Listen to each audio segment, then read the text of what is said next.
কবি জীবনানন্দ দাশের একটি কবিতা, তোমাকে ভালোবেসে।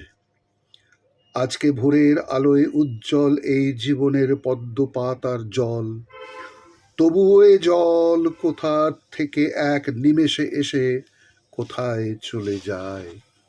বুঝেছি আমি তোমাকে ভালোবেসে রাত ফুরুলে পদ্মের পাতায় আমার মনে অনেক জন্ম ধরে ছিল ব্যথা।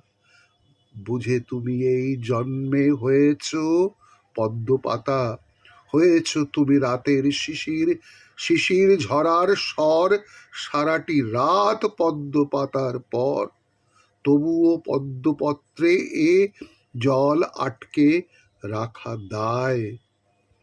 নিত্য প্রেমের ইচ্ছা নিয়ে তবুও চঞ্চল পদ্ম পাতার তোমার জলে মিশে গেলাম জল। তোমার আলোয় আলো হলাম, তোমার গুণে গুণ, অনন্তকাল স্থায়ী প্রেমের আশ্বাসে করুণ জীবন ক্ষণস্থায়ী। তবু হায়, এই জীবনের সত্য তবু পেয়েছি এক তিল। পদ্ম পাতায় তোমার আমার মিল। আকাশ নীল, পৃথিবী এই মিঠে, রোদ ভেসেছে ঢেঁকিতে পার পড়ে। পদ্মপত্র জল নিয়ে তার নড়ে। পদ্মপত্রে জল ফুরিয়ে যায়। আর একটি ছোট কবিতা, সে।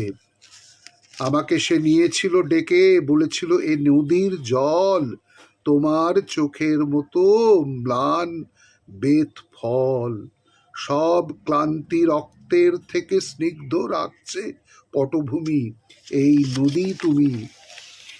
এর নাম ধানসিঁড়ি বুঝি। মাছরাঙাদের বললাম গভীর, মেয়েটি এসে দিয়েছিল নাম। আজও আমি মেয়েটিকে খুঁজি, জলের অপার সিঁড়ি বেয়ে কোথায় যে চলে গেছে মেয়ে। সময়ের অবিরল সাদা আর কালো বুননির বুক থেকে এসে মাছ আর মন আর মাছরাঙাদের ভালোবেসে ঢের আগে নারী এক, তবু চোখ ঝলসানো আলো। ভালোবেসে 16 আনা নাগরিক যদি না হয়ে বরং হতো ধানসিঁড়ি নদী। জীবনানন্দ দাশকে